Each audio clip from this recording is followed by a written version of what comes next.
Hello, you wonderful people, and welcome to another episode of Watchlist. Basically, think of this as like a monthly TV guide for me to let you know what and when TV shows that I'm interested in, that maybe you're interested in, are coming out. Like always, in the description down below, I'll include any links to any available trailers about anything that I bring up during this watch list. I should also give you a little behind the scenes. Normally, when it comes to watch lists, I try to record them at least a day or two prior to them going up. Obviously, I'm recording this at least 6 days in advance. This is April 25th at the time I'm recording this, and so obviously things constantly change because I record these at the end of the previous month or the beginning of the next month, so things can obviously change over the course of the month. A lot can even change when it comes to, you know, everything in this next 6 days by the time you actually see this, so do keep that in mind. On May 1st on Amazon Prime Video, we have a new series called S.H.I.E.L.D. It seems like, you know, a really interesting series as a comedy.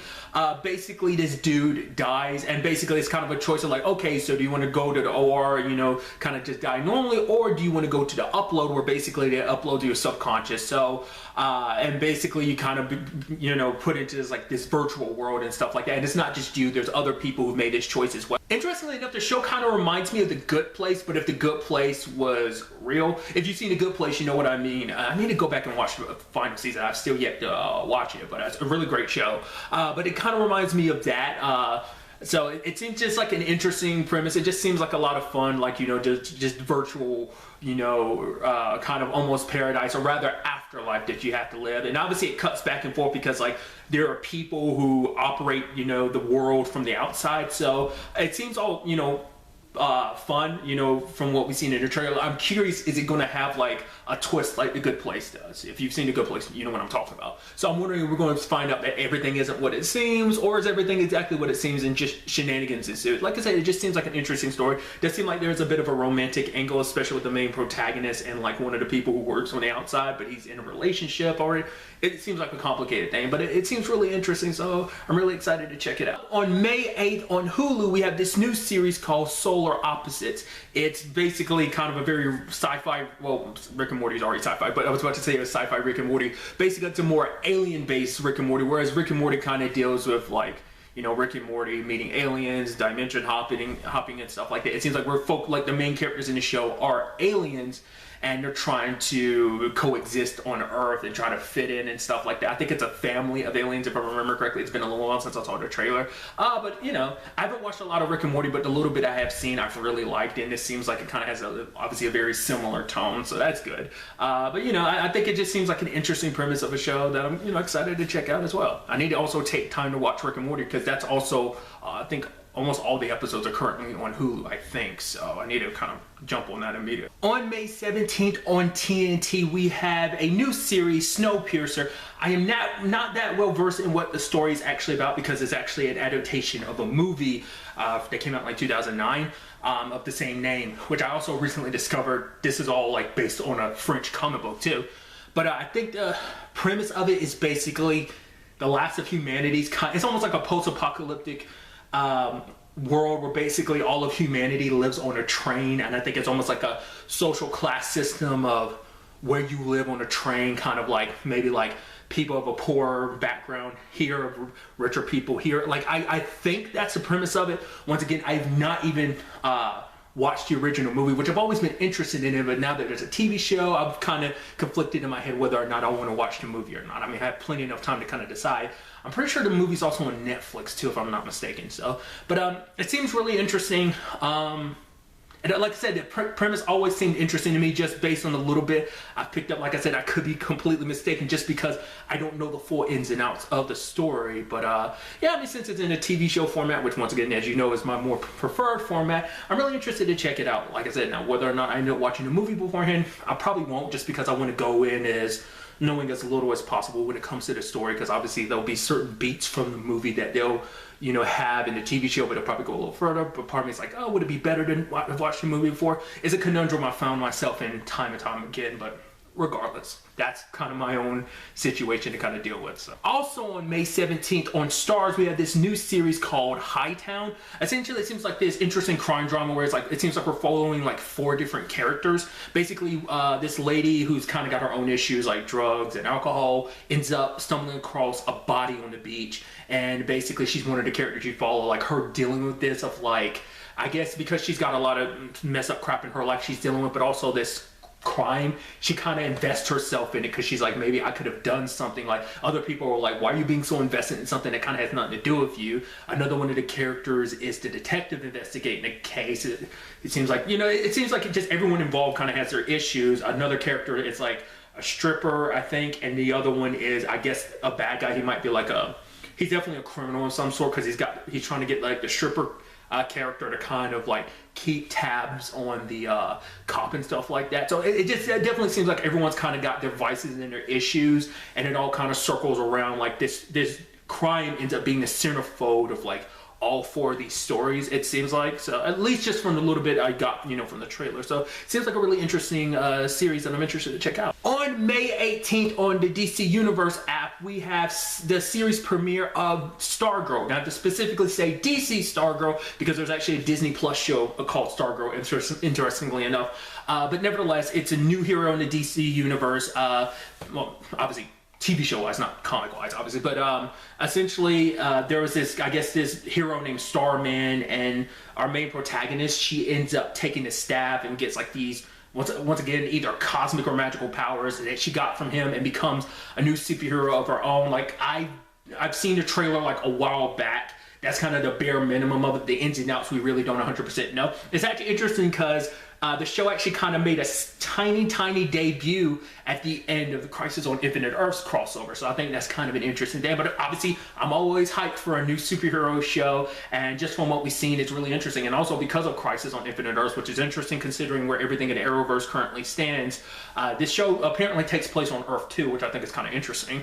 Once again, because of the way Crisis ends up playing out and where the continuity currently is with the DC Universe shows, because this is technically part of the Arrowverse. I mean, technically everything is now because of Crisis, especially all the DC Universe stuff, Titans, Swamp Thing, and Doom Patrol. Now, I should also note something interesting about Stargirl is the fact is, yes, it's going to premiere on the DC Universe app on May 18th, but on May 19th, it's going to premiere on the CW. So it's going to be that going forward. It's going to premiere on new episodes are going to pop up on the DC Universe app first, and then the next day they air on the CW, and then a day after that you get them on the CW app. So it's like, it's a really interesting and unique situation the show finds itself in. But regardless of the situation, I'm very interested to check the show out. On May 20th on the CW, we have the 7th and final season of The 100.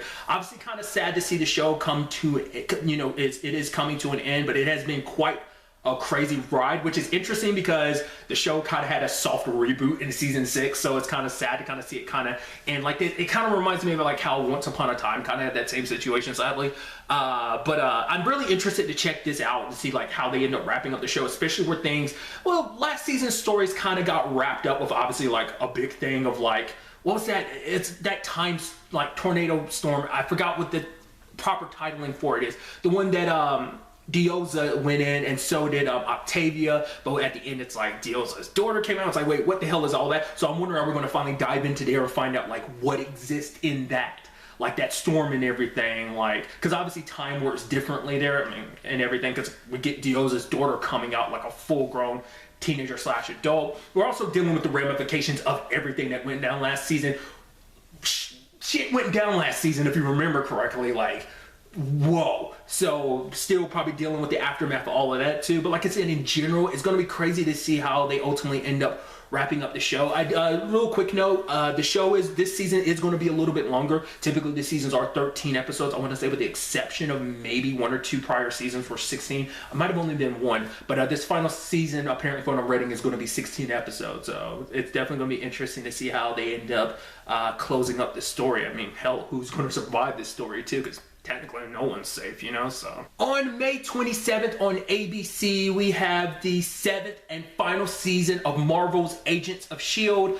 Obviously, this is, you know, for one, we're picking up the story from last season with the Chronicom and everything, like them kind of trying to get a new world of their own, and obviously S.H.I.E.L.D. being kind of the last line of defense. It seems like we're back to doing some time travel, ladies and gentlemen. It seems like we're going to be all over the place, because at the end of season 6 they were in the future, but I think the Chronicons, basically their whole thing is that they went back different points in history, on Earth history, and are like kind of screwing with history a little bit. So it's going to be kind of like a time travel, like fixing, you know, saving the day. We also got the return of a certain character. Obviously won't go too much into that, but curious to see, like, you know, it's kind of like, oh, that was a big reveal at the end of the season, so it's like, where does that take us? A big thing too is like, what about the Fitz and Simmons situation? It's like, will things finally work out for them? I don't know. You hope that they will, but at the end of the day, I'm really curious to see like how the show ends up wrapping up.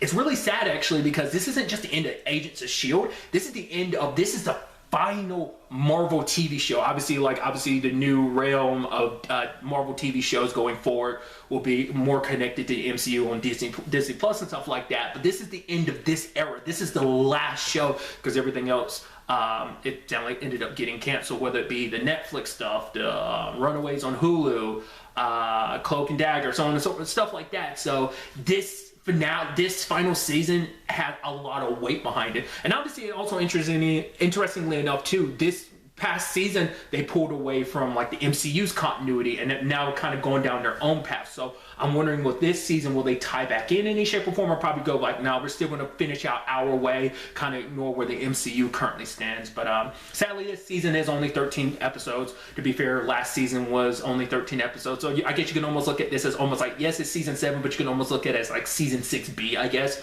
Because final season are always short. I don't know why they do that. Like I said, I've had my theories about why it happens, but I still need to take time to look into that. Regardless of all it, I'm very excited to see ultimately how all of this ends up playing out. And finally, on May 29th on Netflix, we have this new show called Space Force. Basically, we have Steve Carell's character is basically in charge of a because he wanted to be like the one running the Air Force, but now he's going to be part of an elite group preparing for like space and stuff like that. At the time of recording this, there's no trailer out. There's some information out about the show, but even then it's like not a lot.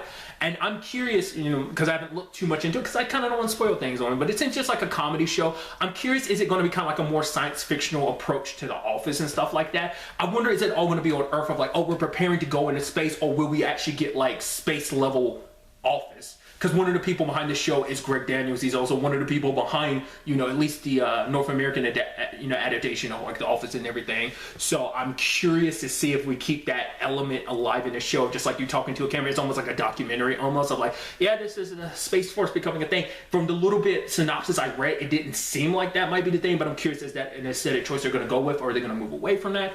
Whatever the case may be, it seems really interesting. Like I said, there's no trailer out yet, but you know, I'm really curious to see, you know, what the show really is all about. And so that brings this month's watch list to an end. Like always, if there's something that's coming out that maybe you're aware of, that maybe I wasn't aware of, that you think maybe me or someone else might be interested in, don't be afraid to leave it in the comments down below. Really, that's all I want to talk about. So the next time we meet, be happy, be safe, light to the fullest, and enjoy it.